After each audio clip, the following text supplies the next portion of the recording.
एक बड़ी पुरानी कहावत मशहूर है कि बिल्ली के ख्वाब में चींचड़े। इसका मतलब ये होता है कि किसी के अंदर कोई ख़ास पर्टिकुलर ऑब्जेक्टिव हासिल करने की कैपेबिलिटी ना हो, लेकिन वो अज्यूम इस तरह से करे, लोगों को ये कह के दिखाए कि ये वाला जो ऑब्जेक्टिव है ये तो मैं हासिल कर ही लूँगा, ये तो मेरी जेब में पड़ा हुआ है।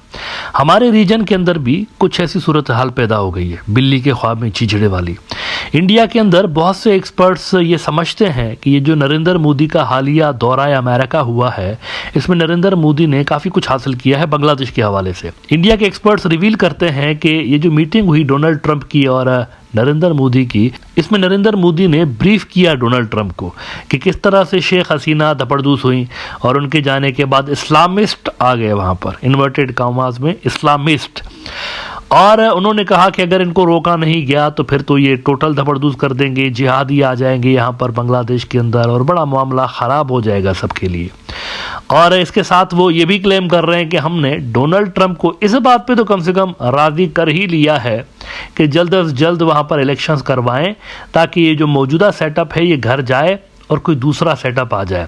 और फिर वहाँ पर इनको ये भी चींचड़े नज़र आ रहे हैं ख्वाब में कि जब ये यूनिस का सेटअप घर जाएगा ना, उसके बाद जो दूसरा सेटअप आएगा तो उस दूसरे सेटअप के आसपास कहीं अवामी लीग भी रिटर्न हो जाएगी पावर में और हम दोबारा से बांग्लादेश के अंदर रेलेवेंट बन जाएंगे पहले की तरह। यानी रिवॉल्यूशन जो है वो अनडू हो जाएगा, यहाँ पर हर चीज़ पहले की तरह हो जाएगी, ऐसा उनका मानना है, क्लेम है ऐसा उनका कि हमने अमेरिकन को अर्ली इलेक्शंस पे कन्विंस कर लिया।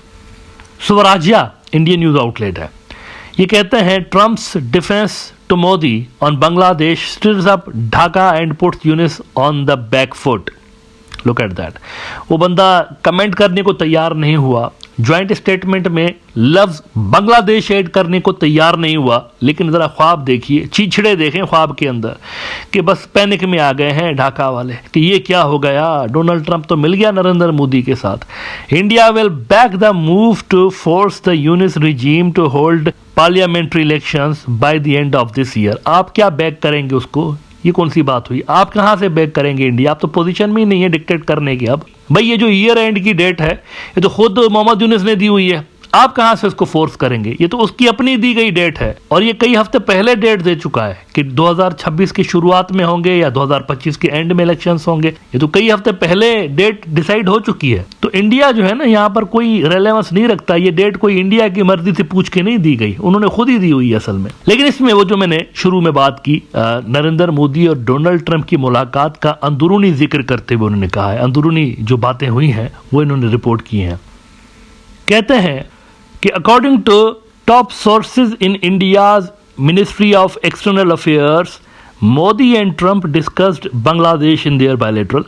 Modi provided a comprehensive outline of developments in Bangladesh, especially the rise of Islamist forces in that country since the fall of the Sheikh Hasina government. India's Prime Minister also briefed Trump in detail about the dalliances by the interim government in Bangladesh headed by Mohammad Yunus with Pakistan and how that could pose a threat to India's northeast. Trump, it is learned, said that the US would not like to get involved in Bangladesh and will go by what India deems fit in dealing with that country. इसमें आपको ये बता दूं कि इस statement का जो आखिरी हिस्सा है वो सही नहीं है। ये जो आखिरी हिस्सा लगाया है ना उन्होंने कि अमेरिका ने कहा कि हम डायरेक्टली इन्वॉल्व नहीं होंगे लेकिन इंडिया जो करेगा उसको सपोर्ट करेंगे, ये आखिरी हिस्सा एक्स्ट्रा है, एडिशनल है, ये डाला गया है। असल जो स्टोरी है वो सिर्फ यहाँ तक है कि Trump it is learned said that the US would not like to get involve in Bangladesh, that's it. ये यहाँ तक है और इस चीज़ की कंफर्मेशन आप डोनाल्ड ट्रंप की प्रेस कॉन्फ्रेंस वाली स्टेटमेंट से देख सकते हैं। उन्होंने सिर्फ इतना कहा है, आगे कुछ भी नहीं कहा, फुल स्टॉप है। इससे आगे अगर कुछ होता ना कि नरेंद्र मोदी जो करेगा उसको सपोर्ट करेंगे बांग्लादेश के अंदर, तो ये ज्वाइंट स्टेटमेंट के अंदर नजर आता कुछ ना कुछ। ज्वाइंट स्टेटमेंट में बांग्लादेश का नाम ही नहीं है। ये चीज़ कंफर्म कर रही है कि यहाँ पर फुल स्टॉप है, कॉमा नहीं है। ये जो एडिशनल लाइन ऐड की है ना कि America will go by what India deems fit in dealing with that country यानी बांग्लादेश, ये एडिशनल है। ये इंडिया के जो वहाँ पर व्हाट्सएप यूनिवर्सिटी वाले हैं इन्होंने खुद ही डाल दिए हैं। बिल्ली के ख्वाब में चींचड़ है, वो हम जो है बाहुबली हैं, कोई विश्व गुरु हैं, ये हमारी हर हरकत को सपोर्ट करेंगे। अभी तक सपोर्ट किया है क्या? ये एलन मस्क क्यों मिलता फिर रहा है मोहम्मद यूनिस से? अगर आपकी इतनी बात वो मान रहे होते, सुन रहे होते बांग्लादेश के हवाले से, क्यों मिल रहे होते? उसकी गवर्नमेंट का बंदा है ना। मस्क को एक सरकारी पोजीशन भी हासिल है ट्रंप एडमिनिस्ट्रेशन के अंदर, तो क्यों मिल रहा था फिर मोहम्मद यूनुस से? वर्चुअल मुलाकात क्यों की? और वो भी तब जब नरेंद्र मोदी वहां मौजूद था ढाका के अंदर। ये सिग्नल आपको समझ में नहीं आ रहा कि नरेंद्र मोदी के जाने के बाद भी तो मुलाकात कर सकता था ना मस्क मोहम्मद यूनुस से, लेकिन नहीं, उसी वक्त ही गई है जब मोदी वहां पर मौजूद था। तो ये ऐसे ही है, बिल्ली के ख्वाब में चीचड़े, हम जो भी करेंगे ट्रंप हमारी सपोर्ट करेंगे। वो बंदा कह रहा है मैं नहीं पढ़ूंगा बीच में। ये ऐसा ही है जैसे वो एक पुराना लतीफ़ा है ना, एक बंदा होता है, वो एक जगह पर जाता है अपना रिश्ता तय करने के लिए, तो रिश्ता तो उसको नहीं मिलता, लेकिन लड़की के जो मालकान हैं, लड़की के जो फैमिली वाले होते हैं, वो मार मार के उसको गधे पे बिठा के सारे गांव का चक्कर लगा के फेंक देते हैं। अच्छा, उठ के फिर ये क्या कहता है, कपड़े अपने जो है वो साफ़ करके गांव वाले की तरफ देखकर और लड़की के फैमिली की तरफ देखकर कहता है कि तो फिर मैं रिश्ते से इनकार ही समझूं। ये वो वाली सूरत हाल हो गई है। यानी उन्होंने लिफ्ट ही नहीं कराई है बांग्लादेश के मुद्दे को लेकर, लेकिन यहाँ पर देखें कितने बड़े ख्याली पुलाव बन गए हैं कि ट्रंप तो सपोर्ट करेगा हर बात में हमारी।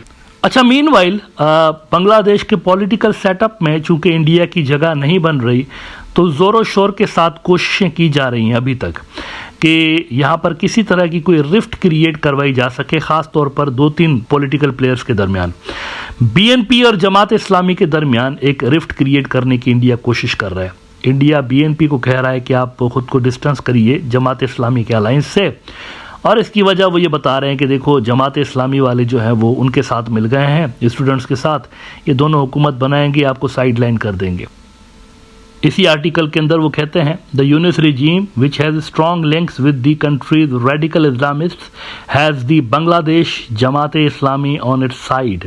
The Jamaat lent its weight to all the proposals holding local elections first and proportional representation that can delay holding of parliamentary elections. Jamaat's position has caused a deep divide between the BNP and the Jamaat, which were allies until recently. The Jamaat and BNP were also in power in the past as allies. ऐसी कोई deep divide नहीं है। जमात इस्लामी और BNP अलग अलग पार्टियां हैं, इनके दरमियान मुख्तलिफ इशूज़ पे पहले भी कुछ न कुछ डिफरेंस ऑफ ओपिनियन रहा है, ये कोई नई बात नहीं है, यहाँ पर भी ऐसा ही है, लेकिन कोई डीप डिवाइड नहीं है। ये जमात वाले भी इलेक्शंस चाहते हैं, बीएनपी वाले भी इलेक्शंस चाहते हैं। और उसके बाद आप देखिए क्या कहते हैं, बीएनपी अवामी लीग अंडरस्टैंडिंग। ये असल में इंडिया बीएनपी वालों को कह रहा है कि कुछ एक्सेप्टेंस पैदा करें शेख हसीना के लिए और अवामी लीग के लिए। कहते हैं the BNP which does not want to be cornered politically is now keenly hunting for allies. A section of the BNP leadership is open to the idea of forming a covert alliance with the Awami League. छुप छुपा के अंदरूनी तौर पर BNP वाले जो हैं वो शेख हसीना के साथ अलायंस बनाने में राजी हो गए हैं। टोटली झूठ है, सफ़ेद झूठ। ऐसी इंडिया की डिज़ाइन ज़रूर है, BNP वालों की नहीं है। BNP वालों को पता है उनके जो लोग हैं, उनके जो वर्कर्स हैं, उनके जो कारकुनान हैं, उन्होंने कितनी मार खाई है 15 सालों तक, और इसी पार्टी के हाथों मार खाई है, शेख हसीना साहिबा के हाथों मार खाई है। इसीलिए सवाल ही पैदा नहीं होता इनके साथ अलायंस का। ये फुल स्टॉप लगा दें, कुछ भी नहीं होगा इंडिया का यहाँ पे। बीएनपी वाले जो हैं उनका वोट बैंक डिपेंड ही एंटी अवामी लीग पॉलिसीज़ के ऊपर करता है, आज से नहीं, हिस्टोरिकली। तो कोई यहाँ पर अलायंस नहीं बनने जा रहा, बल्कि बीएनपी वालों ने इंडिया से ये डिमांड की हुई है अभी हाल ही में 2-4 रोज़ पहले कि इसको हमारे हवाले कर दें, शेख हसीना को, इसके ऊपर केसेस हैं, इसको हमारे हवाले कर दें। इनको ऑफ़र की गई थी इंडिया की तरफ से, मतलब मैसेजेस ऐसे ही भिजवाए गए हैं, लेकिन आगे से जवाब ये दिया है बीएनपी ने कि छोड़ो इसको, अलायंस को, इसको हमारे हवाले करो पहले और फिर इसके ऊपर केसेस चलेंगे। तो कोई इंडिया के एजेंडाज यहाँ पर पॉलिटिकल लेवल पर कामयाब नहीं हो रहे, लेकिन कोशिशें जारी हैं रिफ्ट डलवाने की। अच्छा, आखिर में बिल्ली के ख्वाब में चीचड़े। The coming to power of an elected government in Dhaka will automatically translate into the marginalization of Islamists and disruptors like the ADSM leaders, and that will pave the way for Awami League to return to political arena. क्या बात है इनकी, देखें बड़े वाले चीचड़े, हाँ, बिल्ली के ख्वाब में बड़े वाले चीचड़े हैं ये। इलेक्शंस हो जाएंगे, दोबारा से अवामी लीग आ जाएगी। This will mean a defeat for all players who brought about the regime change in Bangladesh, leaving the country to return to normalcy. क्या कहें इस पे, यही कहेंगे ना, बिल्ली के ख्वाब में चीचड़े, और क्या कहेंगे। कुछ भी नहीं होने जा रहा, कुछ भी नहीं होने जा रहा। वो जो पुराना पॉलिटिकल ऑर्डर था धपड़दूस हो चुका है, ख़त्म हो चुका है। You have to understand this reality. अगर आप इंडिया से बैठकर ये अंदाजे लगा रहे हैं ना, you have to understand this reality. वो पुराना ऑर्डर ख़त्म हो चुका है, नहीं आ सकता वो ऑर्डर दोबारा। इलेक्शंस होंगे इसी टाइम फ्रेम के अंदर होंगे जो कि मोहम्मद यूनिस की सरकार ने दिया हुआ है, और उन इलेक्शंस के अंदर जो भी सेटअप आएगा, पॉलिसीज़ यही चलेंगी जो कि इस वक्त चल रही हैं। There will be no free lunch, कुछ भी नहीं मिलेगा आपको फ्री फंड में। अब बांग्लादेश के अंदर अपनी पोजीशन बनाने के लिए इंडिया को मेहनत करनी पड़ेगी। वो पहले वाले ज़माने गुजर गए जब मुफ्त में बैठे बिठाए हर चीज़ उनको एक फ़ोन कॉल पर मिल जाती थी।